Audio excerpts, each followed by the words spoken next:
Switzerland இந்தியாவுக்கு வழங்கிய ரொம்ப விருப்பமான, அதாவது மிகவும் விருப்பமான நாடு அப்படிங்கிற அந்தஸ்தை நீக்கி அறிவிச்சிருக்காங்க.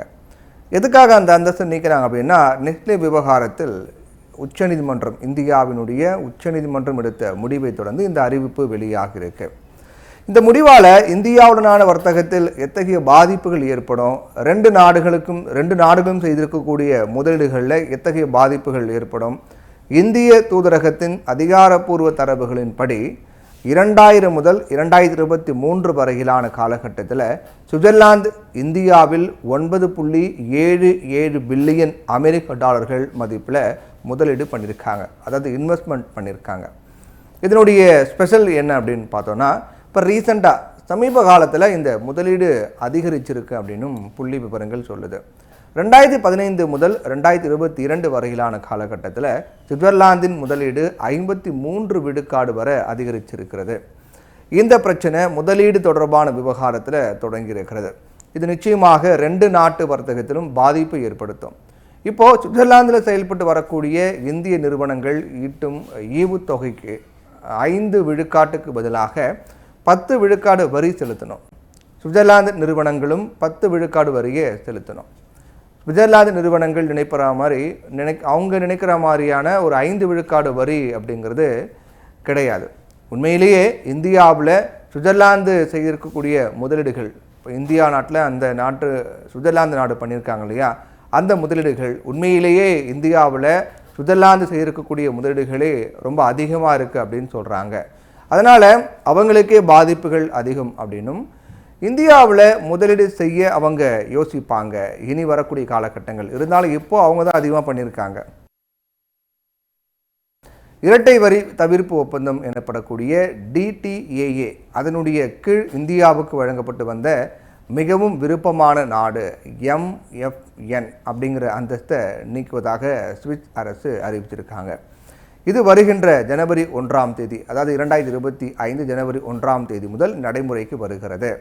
இரட்டை வரி தவிர்ப்பு ஒப்பந்தம் அப்படிங்கிறதும், ஒரு நிறுவனம் ஒரு நாட்டில் முதலீடு செய்து தொழில் நடத்தி வருகிறது அப்படின்னா அந்த நிறுவனம் தனக்கு கிடைக்கும் லாபத்திற்கான வரியை ரெண்டு நாட்டிலையும் செலுத்த வேண்டிய தேவையை தவிர்ப்பதாகும். 2023ஆம் ஆண்டு உச்சநீதிமன்றம் எடுத்த முடிவின் அடிப்படையில் சுவிட்சர்லாந்து இதை செஞ்சுருக்காங்க. சுவிஸ் நிறுவனமான நெஸ்லே உச்சநீதிமன்றத்தில் இந்தியா, ஸ்லோவேனியா, கொலம்பியா அந்த நாட்டு நிறுவனங்களுக்கு சிறப்பான வகையில் வரி விலக்கு சலுகைகளை வழங்கியிருக்காங்க. அதே மாதிரி மிகவும் விருப்பமான நாடு அந்தஸ்தின் கீழ் சுவிஸ் நிறுவனங்களுக்கும் சலுகைகளை வழங்கணும் அப்படின்னு வாதாடியது. இந்த அந்தஸ்தின் கீழ் ஒரு நாட்டுக்கு சலுகை வழங்கினா அந்த அந்தஸ்தை பெற்ற அனைத்து நாடுகளுக்கும் அந்த சலுகைகள் பொருந்தும் அப்படிங்கிற நம்பிக்கை நிலவுவதாக சொல்லப்பட்டிருக்கிறது. இந்த அந்தஸ்தை நீக்கப்பட்ட பிறகு மற்ற நாடுகளைப் போன்றே ரெண்டு நாடுகளும் வர்த்தகங்கள் நடத்தும். ரொம்ப சாதாரணமாக ஒரு பெரிய ஒரு இணக்கமான உறவுலாம் இல்லாமல் மற்ற நாடுகள் மாதிரி இந்த ரெண்டு நாடுகளும், இந்தியா சுவிட்சர்லாந்தும் தங்களுடைய வர்த்தகங்களை நடத்துவாங்க. MFN ஒப்பந்தத்தில் இணையும் போது வரி விலக்கு மட்டும் இல்லாமல் வேறு சில சலுகைகள் அந்த நாட்டினுடைய நிறுவனங்களுக்கு கிடைக்கும். ஃபார் எக்ஸாம்பிள், இப்போ உரிமம் பெறுவதன் முதல் அனுமதி வழங்குவது வரையிலான பல செயல்முறைகளுக்கான காலம் இந்த ஒப்பந்தத்தின் கீழ் இணைந்த நாடுகளுக்கு குறைவாக இருக்கும். அதிகமாக வரி செலுத்த நேரிட்டாங்க அப்படின்னா நிறுவனங்களின் முதலீடு மீதான வருவாய் எனப்படக்கூடிய ROI, அதாவது ரிட்டர்ன் ஆன் இன்வெஸ்ட்மெண்ட் குறையும். இத்தகைய வருவாய் குறையும் போது அவங்க முதலீட்டை குறைப்பாங்க. சுவிஸ் நிறுவனங்களுக்கு இந்தியாவில் பெரிய சந்தை இருக்குது. தேவை ஏற்படும் பட்சத்தில் அந்த நிறுவனங்கள் இங்கே முதலீடு செய்வதற்கு முன்னாடி கொஞ்சம் யோசிப்பாங்க, பண்ணலாமா வேணாமா அப்படின்னு. இப்போ இந்தியாவில் 322 சுவிஸ் நிறுவனங்கள் செயல்பட்டு வருது.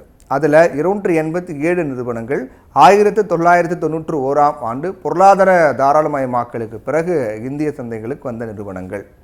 1.35 லட்சம் பேர் இந்த நிறுவனங்களை ஒர்க் பண்ணிட்டு வராங்க. இந்த விவகாரம் ரெண்டு வகையான தாக்கத்தை ஏற்படுத்துங்கிறாங்க. அதாவது சுவிட்சர்லாந்து எடுத்த நடவடிக்கை இந்தியாவில் ஒரு ரெண்டு வகையான தாக்கத்தை ஏற்படுத்தும் அப்படிங்கிறாங்க. ஒன்று, உடனடியான பாதிப்பு, உடனே வரக்கூடிய பாதிப்பு, நிறுவனங்களுடைய லாபங்கள் குறையும். அதனால் அவங்க மீண்டும் முதலீடு செய்வது குறித்து யோசிப்பாங்க. ரெண்டாவது பாதிப்பு என்னென்னா, ரெண்டாவது தாக்கம் என்னென்னா, நீண்டகால தாக்கம். 15 ஆண்டுகளில் 100 பில்லியன் அமெரிக்க டாலர்கள் மதிப்பிலான முதலீடுகளை இந்தியா பெற முடியாமல் போகக்கூடும். 1948ஆம் ஆண்டு இந்தியா மற்றும் சுவிட்சர்லாந்து நாடுகளுக்கு இடையே நட்பு ரீதியான ஒப்பந்தம் போடப்பட்டது. இந்தியா சுதந்திரம் அடைந்த பிறகு இந்தியாவுடன் ஒப்பந்தங்களை ஏற்படுத்தி கொண்ட முதல் சில நாடுகளை சுவிட்சர்லாந்து ஒன்று. 1994ஆம் ஆண்டு இரட்டை வரி விதிப்பு தொடர்பான ஒப்பந்தங்கள் போடப்பட்டது. 2010ஆம் ஆண்டு அதில் திருத்தங்கள் செய்யப்பட்டது. 2010ஆம் ஆண்டு அதில் திருத்தங்கள்லாம் மேற்கொள்ளப்பட்டது. 1997ஆம் ஆண்டு முதலீடுகள் தொடர்பான ஒப்பந்தங்கள் போடப்பட்டது. ஏப்ரல் 2020 முதல் நவம்பர் 2022 வரையிலான காலகட்டத்தில் சுவிட்சர்லாந்தில் இந்தியாவில் 7.2 பில்லியன் அமெரிக்க டாலர்கள் மதிப்பில் முதலீடு செய்யப்பட்டிருக்கிறது. தொழில்நுட்பம், பொறியியல், ரசாயனம் போன்ற துறைகளில் முதலீடு செய்யப்பட்டிருக்கு. சுவிட்சர்லாந்தில் 179 இடங்களில் 140 இந்திய நிறுவனங்கள் முதலீடு பண்ணியிருக்காங்க. 5000 நபர்கள் பணியில் அமர்த்தப்பட்டிருக்காங்க. 2023-2024 காலகட்டத்தில் சுவிட்சர்லாந்து இந்தியாவின் 15வது பெரிய வர்த்தக கூட்டாளியாகவும் மகாராஷ்டிரா, கர்நாடகா, ஹரியானா, டெல்லி, அப்புறம் தமிழ்நாடு உள்ளிட்ட மாநிலங்களில் 90 விழுக்காடு சுவிட்சர்லாந்து நிறுவனங்கள் முதலீடு பண்ணியிருக்காங்க.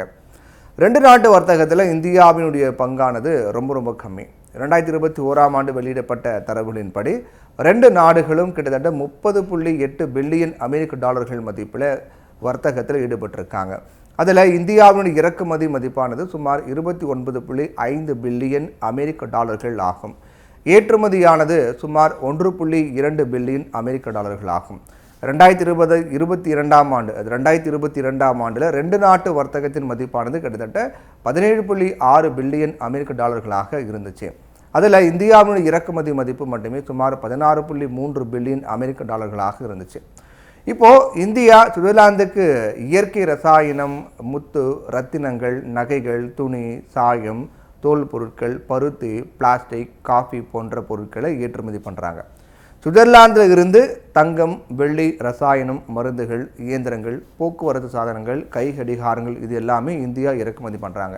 அப்போ இது ரெண்டுமே நம்ம வச்சு பார்க்கும்போது சுவிட்சர்லாந்து எடுத்த நடவடிக்கையால் பெரிய பாதிப்பு இந்தியாவுக்கு ஏற்படுமா அப்படின்னா 2 நாடுகளும் இப்போ ஒரு சாதாரண நாடுகள் மாதிரியான வர்த்தகங்களை மேற்கொள்வாங்க. பெரிய பாதிப்பு எதுவும் இந்தியாவில் ஏற்படாது. சின்ன மாற்றங்கள் மட்டும்தான் இருக்கும் அப்படின்னு சொல்லப்பட்டிருக்கு.